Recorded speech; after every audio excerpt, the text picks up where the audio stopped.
Hello, everybody. Welcome to VIE Speaks, Conversations with Heart and Soul. I'm your host, Lisa Burwell, the editor-in-chief and founder of VIE Magazine. And this podcast gives us a whole lot of space and time to have organic conversations with people. And we've had all sorts of guests on the show. And I'm really excited today to introduce you to actually one of my favorite guests of the last 26 podcasts that we've done in the last couple of years. And that is our former intern of last week, Hailey Bethke, who now is actually working for us because obviously she graduated because she's so bright, so smart, and has so much sunshine. It isn't even funny. Hailey, welcome to the podcast. Oh my gosh, that was such a sweet introduction. Thank you so much for having me, Lisa. I'm so excited. You're so welcome. Oh, thank you. Hailey is 17. And she is just has amazed me and has amazed our team at, just how smart you are and how light you are. And you just literally are a ray of sunshine. Well, thank you. You're welcome. We mean it so much. And the little 6 degrees of separation adage, now I'm going to change it to a 2 degrees of separation, which is in the small town that we live in. And the world is smaller than people think, especially since, social and all that.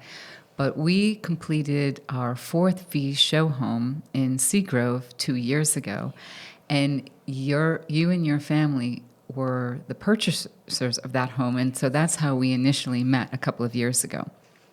And now to circle back, after, in between that period of time, there was COVID. You were finishing out your high school, and then you became an intern here. Has been a really sweet and delightful way to get to know you and for you to be part of our team. And I just wanted to ask you, what do you think of the experience? Because we all think that you just came in with your A game and we're really bringing it hard. Oh my gosh, thank you so much. Well, yeah, it was a very aligned opportunity. I felt that. I know I was reaching out to you, and I think it was January, and yes. I ended up meeting you. I could not circle back for so many months, and I apologize. No, it was perfect timing. I know we've talked about that before, but it was truly the most divine, perfect timing, and it was so wonderful. I remember I ran into you outside of Prima, which is an amazing little smoothie and juice bar down here, and I was bringing Lisa or acai bowls out to the car, and everyone was like, "That was Lisa Burwell," and I was like, "Wait, I've never even met Lisa in person." Right. So we just started talking, and it flowed, and it was just such a beautiful experience interning here. And I actually don't think I've ever shared this with you, but I think it was 9th grade, and I kind of just wrote down some things I wanted to do in high school and some places I wanted to intern, and VIE was always on that list. Wow. I kind of always knew. I was like, I love it here. Wow. I grew up reading the magazine ever since I was 7 and started vacationing here, and I just always knew it would be a really great experience for me to have. So I'm really just grateful it all worked out, and I've loved, seriously, every single moment of it. Oh my gosh, that's such a sweet story, and thanks for sharing that with me, because as I'm meeting more people, your age or people in the community that I've watched grow up. And then some people have said, well, that person's been following the magazine since the beginning. And I'm like, well, if they're 18, that would be they were 4 or so. And that just blows my mind that, one, we've been doing it for this long, and 2, that whole generations of people in our area have kind of grown up with the magazine. For sure. And they love it, and they're cutting it up and making inspiration boards, and then or they're writing notes for yourself where you hope to intern there. So that's incredibly heartwarming and meaningful piece of information for me, because it just means that we're doing something right and communicating or touching people in a way that they like it. And when you do create something, and you're a creator yourself, it's scary whether you're an artist, photographer, or writer.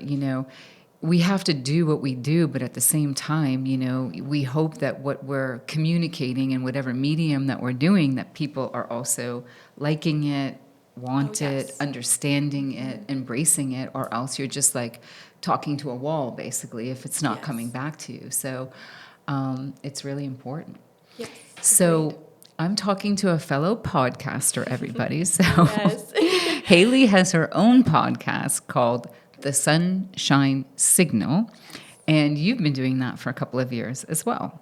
Yeah, it's actually going to be exactly a year next Okay. week. I produced my first episode on September 6th in 2021, and so that's exciting. That it's already been a year, and it's been such a fun experience. Well, Yeah. tell us about the ethos behind it, your vision, how you named it, which I think is absolutely like adorable, but very, very unique and hard to find unique names for anything now because they're almost all taken. Oh, for sure. But that is really unique. And then what the heart and soul is of what you're doing with that. Yeah, I'd love to. So I think it's easier just to go back a few years ago, which is kind of when I had the idea for it. So again, when I was a freshman, kind of going back to that 15 years old, around then, I really got into meditation, which was something I was really resistant to for a long time. I mean, I don't think many young teenagers would be super enticed by the idea of just being quiet and sitting down. And, we all have like this idea that you're sitting cross-legged and saying Om and just being quiet for a long time. And it's kind of daunting. You're like, I don't really think that that's fun. So I ended up trying meditation. I did a 30-day meditation challenge on Instagram with a friend of mine who is a yoga instructor originally from Scottsdale, who's now in San Diego. And I really fell in love with it. And again, I was resistant to that at first, but I also then kind of got into some other personal development tools. I really like journaling, and I started listening to all of these personal development podcasts. And my mom has always been super into this. She's always like, try yoga, try meditation, try all the things. And, I'm very stubborn sometimes. So 14, 15-year-old me, and I was like, no way, not happening. It's just no, I'm not interested. But I did end up fostering a love for yoga as well, which I started doing more frequently this year. But going back to the podcast, my mom and I, we go on walks with each other all the time, and she was always like, just try listening to this. Maybe you'll like it. And I was like, you know what? I'm bored of my music. Don't have anything else to listen to. So sure, I'll just try whatever you recommend. And I really love the content. People were talking about things like emotional freedom technique, which is a bunch of tapping and kind of subconsciously reprogramming yourself. And then also things like mindfulness and plant-based eating and just conscious friendships and really just how to live a more purposeful and conscious life. And I love those podcasts, except all of the hosts were really by like 30 and 40-year-olds who I still love. I look up to a lot of them, but I was like, okay, let's take a step back, right? Why is there nobody talking about these things for my age group, really? And not even anybody in their young to mid-20s is really talking about anything that I was interested in. So there was always kind of that age barrier. And some of those topics are really big, really heady. And as a 15-year-old at the time, I was like, okay, I kind of get what you're saying, but again, these were like new parents, and it was just kind of like a different age gap, There was that missing level of relatability, and I've always loved public speaking and communications, so I decided to create the podcast last year, and the whole brainstorming process for it and coming up with the name really took about 3 to 4 months. I think that the planning stage for something is incredibly important, and a lot of people try and rush that part because they're just so anxious and eager to start. But if you don't have a solid name, if you don't have a solid vision or a solid brand, I think it's really hard for something to be successful in the long term. So that summer before September was when I launched it, and that was spent doing graphic design. I hired a graphic designer off of Etsy to do my logos, my submarks, and all of that fun stuff. And I was figuring all of that out, working with a super cool designer who's actually a digital nomad. So she's like traveling around Mexico and emailing me and being like, do you like this? And we'd go back and forth, which was a really fun process. But as far as the name goes, my mom is super creative as well, and she was like, just get out a huge poster board, put all your ideas down on it, kind of do like a web, which I found really helpful, of all the different areas that I wanted to cover, what my goal was behind it, what values I had. And from there, I just kept writing down notes in my phone. I kept writing on that notebook. And just all over the place, I just put my ideas, and I ultimately settled on the Sunshine Signal, which I think is a really perfect name, like you said, for me, because I love the sun. If anybody knows me, they know I hate being cold, so it's kind of like a funny thing on that level. But on a deeper level, the sun is always shining, right? It's unconditionally shining no matter what's happening in the universe. And I think that's a really beautiful message for all of us, just to shine out no matter what else may be happening. Right. Yeah. Amazing. Thank you. You are ridiculously well-spoken. Thank you. And I can imagine maybe when you were 15, you were almost the exact same. Like, you seem like You have wisdom like way beyond your years. Thank you. And I don't know if other people have said that to you. Yeah. So because I'm not totally obviously tuned into, you know, your peer group and all that, but I have met a couple and I know a couple of your friends too. Yes. I don't know what I'm seeing with this new generation coming up right now, your generation, but I'm seeing something that I haven't seen before. What is it? You're so well spoken. You obviously all grew up with digital technology, so you're like, you know, way better at it than, you know, anyone probably over 35 or 45 or something. And so, and to me, I find like a really weird paradigm shift happened about maybe I noticed it 10 years ago when, you know, in all past generations, the older generation would be pouring down into the younger generation, teaching them. And then when I would watch all these kids, like showing their mom and dad how to order a pizza online or buy tickets online or how do you do anything, I would study it and say, this is the first time that I've ever noticed in the history of like mankind where the younger generation is teaching the older generation, and they're very frustrated by it, like, you know, mom, dad, why don't you know how to do this? Like, let me just show you. And there's something bizarre about that. Agreed. Okay. Yeah, I it's mean, very interesting. it's like I a whole agree. shift. Yeah. And I don't know if from your vantage point or your younger generation, is it like, do you recognize like that it's not how things were in the past, that the younger generation actually in several areas possesses more wisdom and information than the older generation? It's crazy. Yeah, I mean, I think you have almost like a higher vantage point, if that makes sense, because I think for me as a teenager, and I know a lot of my peers who've just grown up like that's normal. We haven't done anything else. Where obviously Right. your parents do teach you some, but I think it's more of like not even 50-50, but it is more of a give and take balance of Right. It's you more of an teach equal exactly. relationship Yes, than agreed. like a hierarchy. And I don't know if that's a bad thing. It's just different. Agreed. It's Yeah. just, yeah, very, very It's different. definitely an interesting shift and an Right. interesting just thing to think about and consider. Right. Yeah. So, what kind of a following do you have? Do you have like a niche where it's all your age group? Are you gathering older demographics or what? Talk to me about your Yeah, listeners. for sure. So I'd say the majority is probably like high school, college, and then slightly post grad. So you can think kind of like that 14 through 24 age group. But I think it honestly just depends on the episode. Like I've had some of my mom's friends listen to ones and they're like, this is so fascinating. And I had no idea. Like clean beauty is such an interesting topic for a lot of different age groups. So I Yes. think it just depends on who the guest is, what the topic is, and although that is my main age group, it can definitely resonate with people at all ages. I truly believe that. I agree. Clean beauty, definitely. Yes.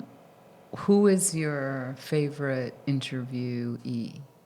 Ooh, it's a really hard question. One of them. One. One of them. Okay. I'm just going to go with one of the most recent ones, but Amanda Zuckerman, she's the CEO and founder of Dormify, and she was a Forbes 30 under 30. She's like big name.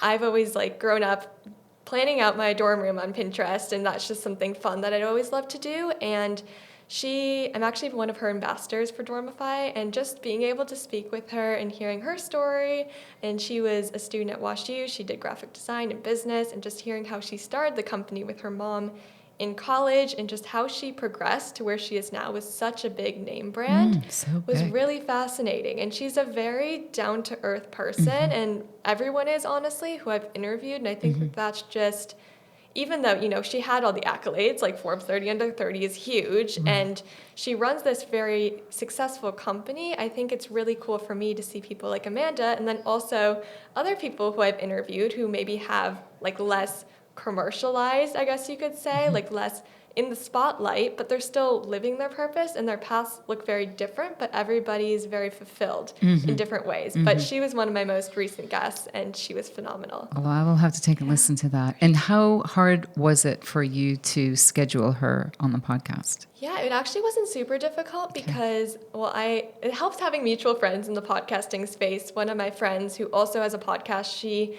had Amanda on the past, and she actually introduced me to her ambassador program. So once I was in there, I kind of was able to email her and get her on. But yeah, honestly, cold pitch emails, never underestimate their power because you never know who will respond. That's amazing. Yes.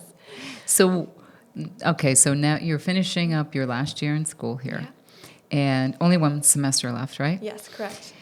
And you've reached out to the colleges of your preference, and you'll be hearing about them soon, which I'm sure will be no problem. What are the universities that are you hoping to get into? For sure. Well, I definitely have a big list that I'm trying to narrow down so that way I'm not doing 20 applications at once. Right. But I really love Rollins, which is just outside of Orlando.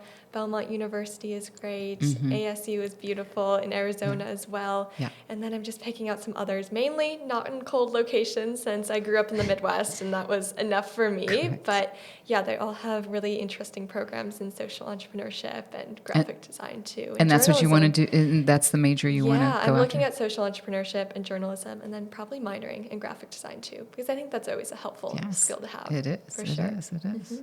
And you're an exceptional writer for people out there who are just tuning in and learning about Hailey for, obviously not even for your age. That sounds like I'm putting you in a box, and I don't want to, and you don't need to be in one. You're just a great writer. Thank you. Yeah, I appreciate that. You really are. And so we've been the benefactor of that, where you've been able to write various articles for us in the magazine too, and you're published. And so you're just like, your trajectory at the moment that I'm looking at seems like you're rocketing. And I sort of joke sometimes in the office, like, I wonder what Hailey's going to do. Like, in her Me too, honestly, yes. So, but like, tell me about that. Like, what is like a life dream, or like, man, I would love to, boom, do something like in whenever. I'm not even going to put a year time frame on that, but dreams, tell me your dreams. For sure. I'm somebody who's very open. I don't like to pigeonhole myself because I honestly think when you're just open and you follow your highest excitement, then you always get led in the right direction. So I don't really have many things that I'm like, I need to do this, because I think just wherever I end up going and whatever I end up pursuing, I think just that will lead you to different opportunities and different experiences. Long term, I'd love to run my own business or just do something entrepreneurial. I really enjoy the independence of that. And also, leadership is something that I love as well. And I think having a powerful team behind you, like what you've created here, is really beautiful and powerful as well. So I think that's a long-term goal. And then I'd obviously love to continue podcasting, maybe do something more with writing. I think writing a book would be fun to do one day. But yeah, I'm just open in terms of what that all looks like. But as long as I have, the freedom to pursue what I'm passionate about, I think that's all I could really ask for. Right. Yeah. Well, you strike me, and it's very visible, that you have a great sense of curiosity, a great lover of information, and also educating yourself, right? Like innately. Sure. Yes. This is not a learned thing. You're not like checking off boxes. You're like genuinely aware and curious and interested. And I have always told people, whoever I meet or am mentoring, or people that are here too, I've always found that if you're curious and if you are interested in spaces around you, people, well, when you're curious, you're interested in a lot of different things. Yes. It's just a broad spectrum. And then those are always the very successful people to me, who don't stop. And there's so many people that, okay, I graduate, so therefore I'm not going to do this or learn something different or, keep thinking or whatever. So you're such a thinker that, the sky definitely is going to be the limit for you. Talk to me about your prediction or your belief system in like how long the game of podcasting is going to last, because it took the world by storm. Agreed. Literally it's like the medium. And even if a podcast isn't good, and people still say, well, it's a podcast. And sometimes I think, but it's not good, but it doesn't matter, because the word eclipses even defining, is it good or not? Like that's the baseline of a podcast, which I find technically from a marketing vantage point bizarre. It's very interesting. Okay, so you tell me what you think. You are totally different generation, several generations under me. So what do you think? Well, I think something that sets podcasting apart from something like YouTube or even Instagram or like the other social media platforms is the fact that when it first started, it's very wholesome and very authentic. And some podcasts now, which we've talked about too, they've become a little bit manufactured, more talk showy. I feel like talk shows and podcasts, they sometimes get put under the same umbrella, but they're really not the same thing. Correct. Like to me, a podcast, I think it's really special because before that, there really wasn't anything that wasn't with video. And, now we have video podcasts to go along with it, but if something was on TV before, like a similar conversation, it was usually a whole setup, right? Yes. And usually sometimes like scripts and preparing, and it was just a much bigger operation than podcasting, when a lot of podcasts that are extremely successful today, people literally started recording in their closets with like $20 mics bought off of Amazon. Right. So I think there's something special about that, and the fact that I feel like it was more consumer created rather than something that, something like Instagram wasn't just like, I'm going to go make this. Right. So I think that's really special in itself. And then I feel like it'll stick around for a while because I think it's a really large percentage of people that do listen to podcasts. Mm-hmm. I think, you can really talk to anybody of any age group, and there's a podcast that will fit their personal preferences and niches.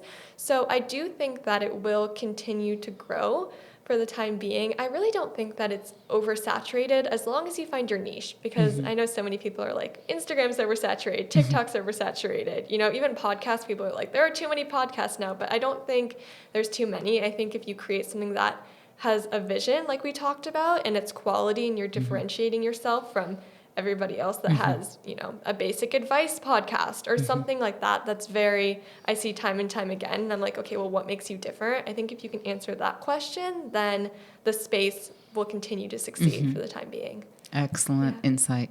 How many podcasts do you listen to in a course of a week? Like specific episodes or shows themselves? Don't know. Just like in general, like how much are you consuming? Interesting for me I'm interested in your answer on that. For sure, yeah. Well, I try to go for a walk every day. That's usually my non-negotiable time for me, just to get outside, get some movement in, and I will switch off between listening to music and podcasts, but probably 5 episodes a week, sometimes more. It depends on the length. If some are 20, maybe I'll listen to 2, but some are longer, like 60 minutes, but probably around 5 a week. Okay. Yeah.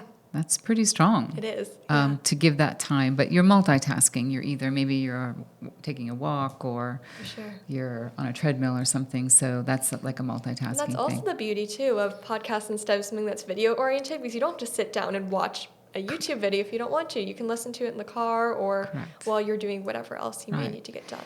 So from my, I'm going to call this my layman's eyes, when I first started like recognizing this whole thing was happening, it's the modern day radio, but without the commercialism and more real, like you were saying. Like, all are not created equal by any means, but the fascinating thing that I think about it is like it's very old-fashioned, with conversations and not highly stylized, but obviously people are craving listening to people talk. Yes. And that is also a whole other thing that I could get into, because I think there has been over time, like people are disassociating, like there's not as much connection as there used to be just because of digital.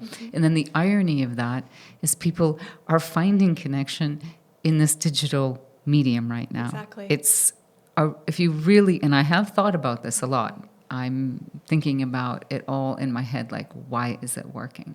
Yeah. And why do people like it? And what makes one, like you said, better over another, and finding your audience and all that. But the beauty of it, back to your point, is that you can just buy something for $20 and say something. Like, I guess also the world, many people are just like craving to say something. They have something to say, and they want to say it, and then they, want people to listen to what they're saying. It's connection. It's all about a sense of connection too. So I think it's fascinating. I haven't found anything in a really long time that I thought was like, because it's kind of a head scratcher for me, because I'm trying to figure out like, how is this working? And it's breaking all boundaries of like, producers and TV executives and everything, because it's just so organic, and it's for the everyman. every man can do this. And Yes. obviously some do it better than others, and some make it and some don't. Most people don't. But still, they are getting it out there. Yeah, agreed. And I think to that point too about which podcasts are successful, I actually talked a little bit about this for the digital media and the social media content creator roundup in our September issue that's coming out. Yeah. But there's been this shift away from everything on Instagram and social media and YouTube. It used to be very about the aesthetic and looking 100% all the time. But I think we've gotten to a really interesting point where it's not healthy, right? To always be comparing yourself to that level of elegance. And you're like, oh my God, these people are having this beautiful dinner in Mallorca on a yacht or whatever it may be. Right. But I think something that's really cool about podcasts is people are craving vulnerability, which I think is what you were saying. People want to be heard, and people also want to feel seen. And I think it's a really interesting reciprocity there, because all of the podcasts that I personally listen to and the influencers who I follow, there's a level of relatability because people are opening up, and it's not that fake vulnerability of crying on your stories or making things up and trying to seem vulnerable, but it's just sharing that nobody's 100% all of the time. Right. Yes. Yeah. Amazing. So we're so happy to have you here, and I'd like to be a guest on your podcast. Yes, I'd too. love that. We'll have to schedule you. I would love to do that. And thank you also for helping us with your insights too. Are valuable. Your agent also, just because they are, you're very astute and you're very well spoken, but because you have jumped into the game of podcasting too, you've actually been able to help us with our podcast as well. And I think that's beautiful, right? Like crossing like so many, just for the creative love of it all, just to really get in and have all hands on deck to try to figure out how to keep going. It's been such a fun process. Yes, it's always a learning process with podcasts and anything. And media, there's always more to learn. But I've even learned from just VIE Speaks. It's very different from what I do, but there's definitely a lot of crossover. And it's been a really cool learning experience. There's always more to learn, like you were saying. Yes. So. Tell us about any fun trips you have coming up. You going anywhere? Or are you staying grounded for the next couple of months?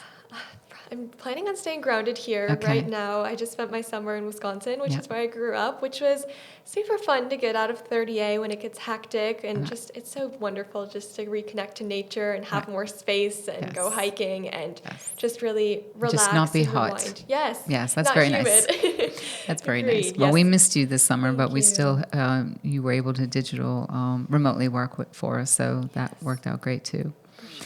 Well, we have a big show home coming up in 3 weeks from today, and you're going to help with that because it's going to be all hands on deck as well.